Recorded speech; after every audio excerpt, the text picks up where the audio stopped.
Hi, this is Maxi Contenti, the director of The Last Matinee, and you're listening to The Graveyard Show.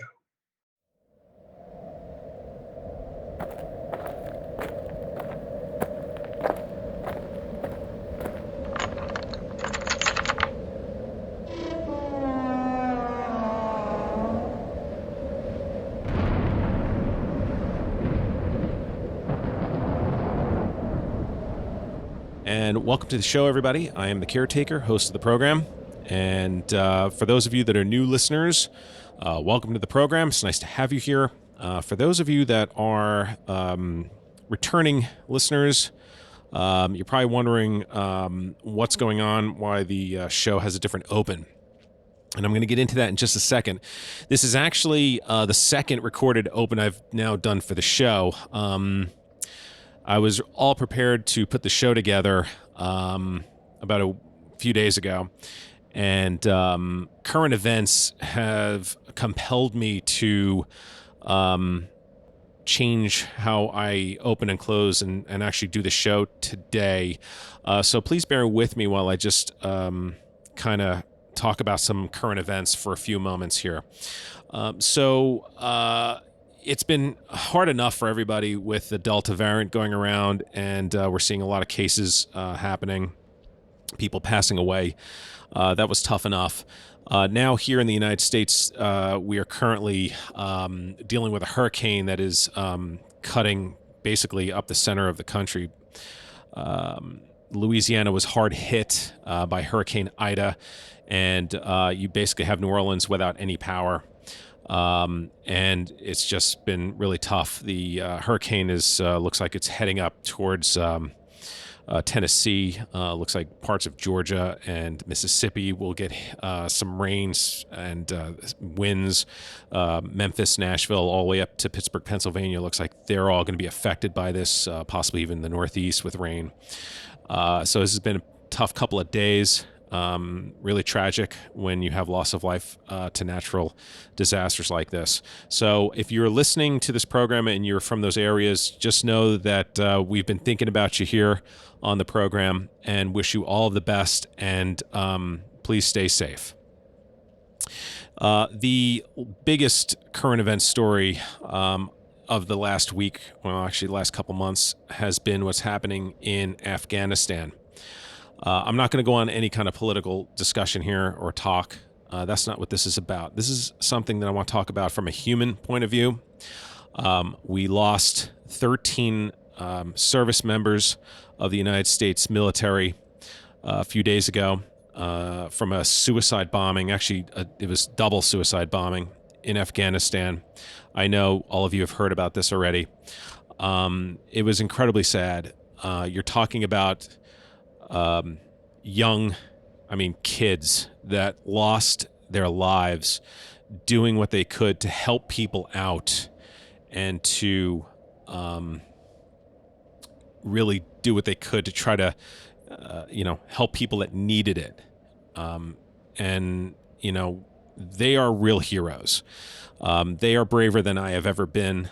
And it's just so sad. I just couldn't do this show normally and just be like, hey, everybody, welcome to the program. Everything's great. This is something that's incredibly sad. You're talking about families that have lost their sons, daughters, brothers, sisters, cousins, nieces, nephews, friends who have lost their friends. Maybe some of them were husbands or wives or partners. This has been incredibly sad, and it's just been devastating. I mentioned this also because one of my guests from a few months ago, Maureen Whelan, posted a really sad story on social media a few days ago as well. One of the victims, Lance Corporal Dylan R. Marola, who was killed in the suicide bombing, who was a Marine, was the stepson of a friend of Maureen's. And I know the family had set up a GoFundMe page to help pay for the funeral. And all I would say is that if any of you out there are able to contribute anything to any of these families, if you can do so, I know they would greatly appreciate it. And these are all people who sacrifice, not only those who serve, but their families as well. And this has just been so devastating. And it really has affected me and a lot of our friends and family as well. This has just been really rough. So please keep them in your thoughts and prayers if you pray. And if you don't pray, if you can send good thoughts and love to all the family and friends of all of these brave service people, I think that would be greatly appreciated by everyone. Let's keep their memories alive, and let's honor them by thanking them for their service. In lieu of this, I'm not going to do a lot of the traditional things that you would normally hear on this show, because I don't feel that it's appropriate, this particular podcast. So the show will be done a little differently for this podcast. So I thank you for indulging me on this, and I appreciate it.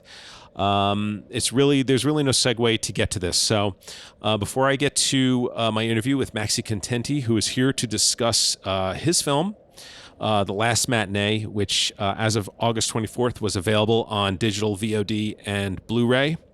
I just want to say that if you'd like to follow the Graveyard Show podcast on Slasher, the handle is at Graveyard Show Podcast. That's at Graveyard Show Podcast. And if you would like to email the program, you can do so at gyspodcast@gmail.com. That's gyspodcast@gmail.com. All right. As I said, Maxi Contenti is here, so let's get right to him. My guest is here, and it's time for me to get to work.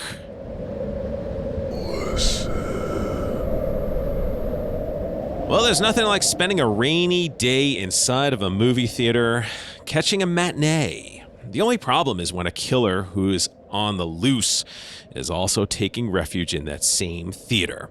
Well, that's the plot of The Last Matinee, and beginning on August 24th, it will be available on VOD, digital, and DVD. Joining me now is the writer and director of the film, Maxi Contenti. Maxi, it's great to have you on the program. Welcome inside the Graveyard. Hello. Thank you for having me. Well, it's great to have you here. Let's talk about The Last Matinee. So The Last Matinee was a selection at Styges, Panic Fest, among many other different festivals. Plus, it won the Best Latin America Fantastic Film at the Curtis Festival do Imaginario. I'm sorry, I apologize for the horrible pronunciation. But I wanted to congratulate you on the success of the film. So that has to feel really awesome. Yes, thank you. Yeah, Imaginario. Thank you, yes. Imaginario is the way. It's okay. Yeah, it was a wild ride, especially with the what happened in last year, right? It was really wild. We finished we shot the movie in 2019, and we finished it up in the middle of the pandemic. And then we started traveling with. I went to festivals, the ones who were still physical, like Sitges, and some were virtual, and I was there too in the virtual round. And it was a wild ride. Still is. Still moving around. Still having some moving around festivals. But now we are getting close to the premiere round and streaming. And well, it's been in limited release in theaters in the U.S. And that was quite something too. Can't wait for the 24th when it comes out widely. So, at what point did you realize that filmmaking was something that you wanted to do? Well, that was when I was a kid. There wasn't a specific, I was really into movies. I was really into horror movies. I got really scared, but then I went back and wanted more. And but it was 9 years old when I went to see Jurassic Park in one of these theaters, just like the one we shot the movie in the center of Montevideo. Once I came out of that movie, I knew that what I want to make, what I want to do with my life was making movies. So yeah, I was hooked completely from then on. So, as far as influences, as far as maybe directors or maybe even movies, who would you say, or what films would you say were big influences on you? At first, of course, it was very much 80s Hollywood and Spielberg and Zemeckis and all that uh, factory of really imaginative and fantasy films. And in the horror area, John Carpenter. And I also like the, well, pretty much I'm talking of sort of same generation, but in some sort of, spectrum of it. And very much American filmmaking in Hollywood. That was the first. And then I tap on European films later on. But yeah, what hooked me from the beginning was, I guess, genre films and entertainment. That's for sure. And I guess it still is where my core love for film is. That's where my heart beats the most. I really like the rides and emotions that fantasy and film can bring, the imagination that they can bring about. So let's talk about your film, The Last Matinee. So the story. How did you come up with the story for this film? The story came at first. It was actually the inspiration was its location, which is really interesting. I was working on a commercial in this theater. It's a very old theater house called 18 de Julio, and it's in the 18 de Julio, which is like 18th of July. It's the main street of Montevideo center, right in the center of the city. And I was doing a commercial for the movie day, which is like a day for movies, and it's a cultural day in Uruguay. Tickets are cheaper, and go watch movies and all that. That was years ago, but I was doing the commercial in this movie house, this theater, and I looked around the crew, and I went like, man, there's a movie call here. Something is calling for a horror film inside of, kind of like it was possessed or something. It was really creepy. It's a big movie house. It's one of the last remaining. Now it's gone. It's not gone completely, but it's no longer a movie theater house. But yeah, that's how it began. It began from that inspiration, and then searching the location, I came with, okay, I want to make a horror slasher. I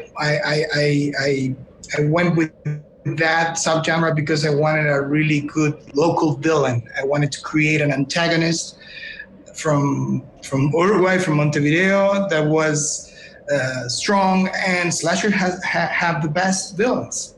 So I wanted to do that, and the rest of the inspiration for the story came, in a way, investigating about other movies in the subgenre of movies within movie theater houses.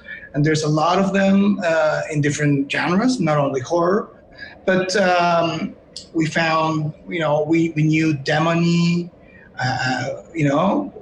when I was developing. And so we picked up, okay, let's bring I really like giallos, and let's bring a giallo scent to it, like the Italian giallo. Let's combine it with the American slasher. They're kind of like, siblings in a way. One came before the other, and yeah, that's how it happened. So yes, so your film has been compared or has labeled. Yeah, I mean, neo giallo. Yes, I can agree with that. Yes. But it's not a giallo. No, it's not. It's not. But it's interesting that you mentioned Demony, because watching the film, that was one of the first films that came to mind. There were some really interesting moments in there. I'm like, oh yeah, this really reminds me of Demony, and I was wondering if you had seen the film. So as far as like the film is some people are calling it an homage to slasher and giallos. How was it as a filmmaker knowing these films and being influenced by these films, yet still trying to make a movie that's your own film? How hard was that trying to do that? Well, yeah, I one of the main inspirations that I always picked up is kind of my personal experiences. And this movie, I like. Well, it was in a way inspired by a location, but it's a location that I knew from very young because these movie houses were the first. This particular one was one of the first ones that I went as a kid to watch movies. So I knew it by heart, and I knew, and that's how it came. Also, the other main subject of the story, which is the era, the time that the movie unfolds is the 90s when I was a kid and I fell in love with movies. So it's a time travel story for me too, to a different era, and I wanted to also recreate how it felt that era. It's kind of like it's a slow burn movie. It's very classical in a way. It takes its time. It asks the audience for some patience, but also the 90s were a slower era. We were more innocent. It was a more simpler time as any other era before the one we are living now is. But yeah, I wanted to also bring that. And so I always bring my own personal experiences and I get inspired by my experiences and whatever I come around and real life events and stuff like that. So that was something that I always pushed, and I like also to combine, I guess, with the very imaginative worlds from film. Mm-hmm. And so I pick up and combine real things from my life and experiences with just wild rides of films that I love. I guess those are the sort of inspirations and combinations that the movie has. Yes. Well, what I was really impressed is that you did decide to go with practical effects in this film. How much or what kind of challenges did that create working with practical special effects? Well, they're harder to make, of course, but they're worth it. I wasn't sure. I wasn't really sure that we could pull it off all practical. We did, but that was thanks to our VFX director, Christian Gruas, who pulled it off. All the horror practical effects, well, I mean, they were all practical in the horror aspect. We did a lot of cleaning up and post-production for bringing up the 90s and the marquees and all that. And there's a lot of that, of image enhancement on that aspect. But the horror effects are all practical. And I think it's something, I think we are already past the time where movies, that we were surprised with the possibilities of CGI. And now it's another tool to be able to use and to use wisely. So I think going back to practical and the old school, it's also worth it because it's more believable in many ways. Something that is shot and it's on camera feels completely different. Blood on CGI doesn't work. At all. No. Skin and all that, it doesn't work. I actually I can say this because I went in a way, okay, we need a little bit more, let's put something, and I took it out because it didn't work. So there's no CGI blood here. And I think it's we are not on a point in film history and in special effects and all that we need to combine the tools. We need to make better movies. We need that. Not everything has to be made on CGI because you can. It's not the best tool for everything. It's not. True. So Yeah. it's good to go back and to rescue the old ways and combine them in the best way possible for the story. I agree. One of the ones that I loved, one of the effects that I loved was the throat slit and then the cigarette smoke coming out of it. And I thought, wow, what a nice little touch right there. That was just so perfect. So really, kudos to that. That was just, and it's so memorable. Yeah, and another thing that I didn't mention, that's also kudos for the special effects team. It's when you go practical, you don't have many shots. I mean, it takes more time, right? Everything gets really messy, and prep time is longer than if you do, some green screen shit. Yeah. and so all effects you see are either first or second or maybe third take, because we didn't have much time for a fourth take. It was like either you got it at the first time, you rehearsed, and then you shot it, just like on film. Either you get it right the first time, the second time, or better get it right on the third, because then you're just losing time for the next scene. I was running our shoot was really short. It was a month, 24-day shoot. Wow. For this kind of movies, it's really it's a short time. Wow, it is. So that is. So yeah. One of the things that really stood out for me too was the photography. Your DP was Benjamin Silva. He's also relatively young in his career. So how did the two of you talk about shooting this film? Because there's some really great shots when you have the killer walking up to the top of the stairs and you have the screen in front of him, or it's in front of him, but in the background of the shot, and you have this really great silhouette of him. So how long did the two of you discuss shooting the film?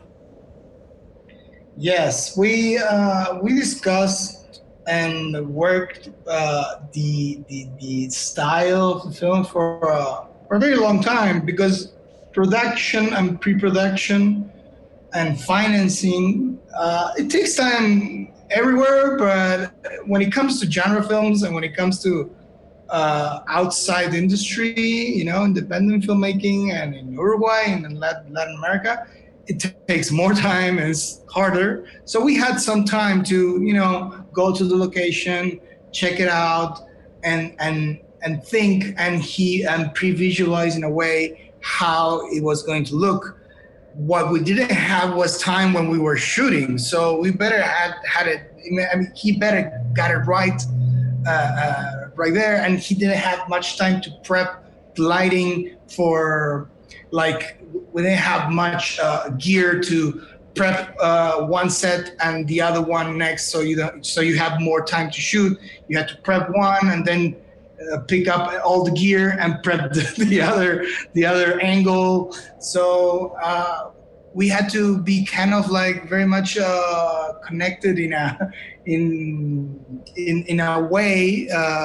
We are friends also, and we work in other projects before. But we had to be very, telepathic about it. Sure. Like, okay, let's do this take, and then we had to cut some angles and some shots because we didn't have much time. And so just looking at each other and say, okay, we do a close-up here, master shot here, just prep everything and go. And we work it out. But he was a trooper, and he was really, really very much into it. And he nailed what he did nail was the theater, being cinema theater look, just the right amount of lighting and darkness, not pitch black.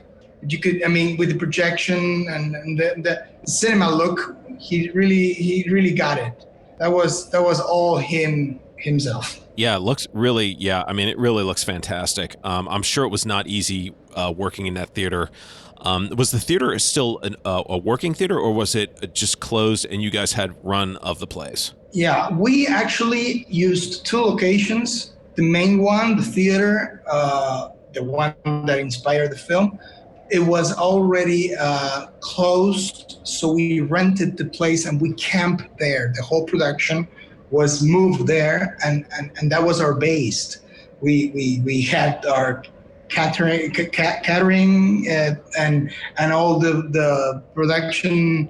The special effects team had its place there. Everything was being done in that location, but the exteriors and the ticket booth, I didn't have that in that location, but I did have another movie theater that is actually the last one remaining in Montevideo, like old school theater, and all that part of the gallery, the stairs, all the exteriors in a way were shot in this other location, and that movie house was still working, so we had to do night shoots. Oh, those are always fun. Oh yeah, and that was hell, yeah, for the crew, because we had to arrive and start prepping, and people were coming out of the movie theater, and that was something.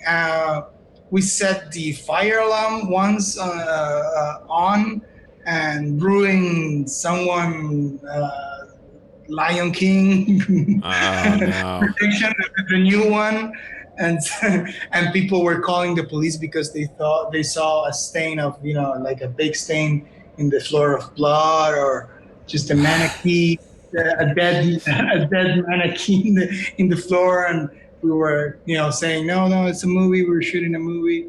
So yeah, and night shoots are really tough, but yeah, we needed that location to combine the two to make this fully fleshed 90s movie theater house. So yeah, it was tough for the night shoot part. Those are those are just nightmares. I know you have to go. If anybody wants to follow you on social media, is there any place where you are that they can follow? Yes, right now I'm in Instagram. You can find me as Maxi Contenti, which is easy, and then the same, and I'm on Twitter. Awesome. Well, The Last Matinee, it's available on VOD, digital, and DVD starting August 24th. Maxi Contenti has been joining us here, talking about his film. Maxi, hey, it's a real pleasure to meet you online. Thank you so much. Congratulations on the success. Thanks for joining me here on the program. Look forward to having you back down the road. A pleasure. Thank you so much. Thank you so much. And again, I'd like to thank Maxi for joining me here on the program. It was really nice meeting him virtually.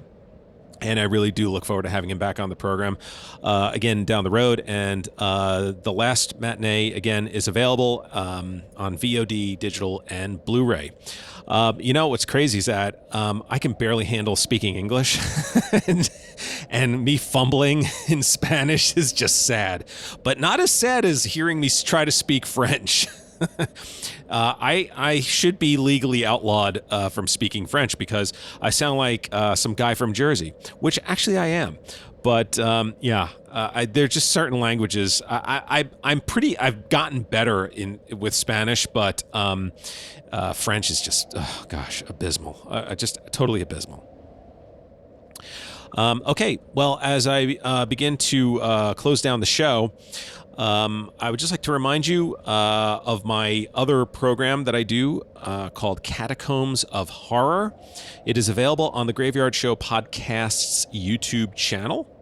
And you can just find the playlist Catacombs of Horror. There are 2 episodes. The latest episode is my favorite scenes from the film Count Yorga Vampire. So check that out and leave comments, suggestions on there, all kinds of stuff.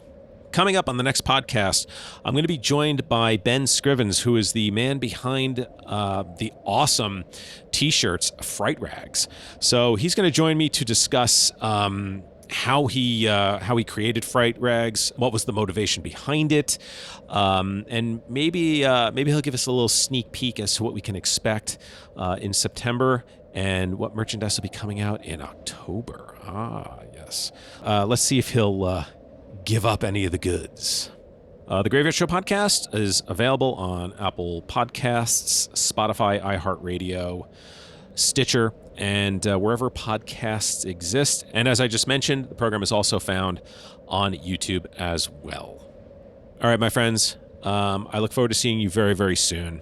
Until next time.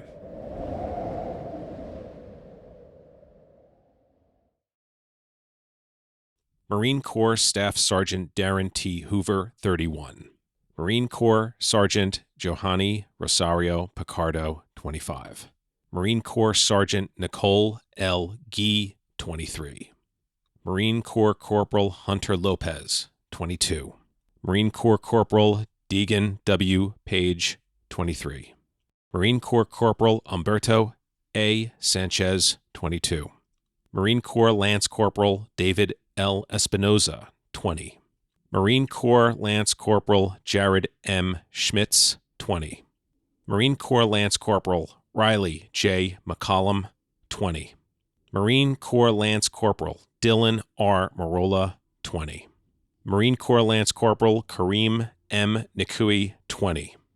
Navy Hospitalman Maxton W. Soviak, 22. Army Staff Sergeant Ryan C. Naus, 23. 13 heroes.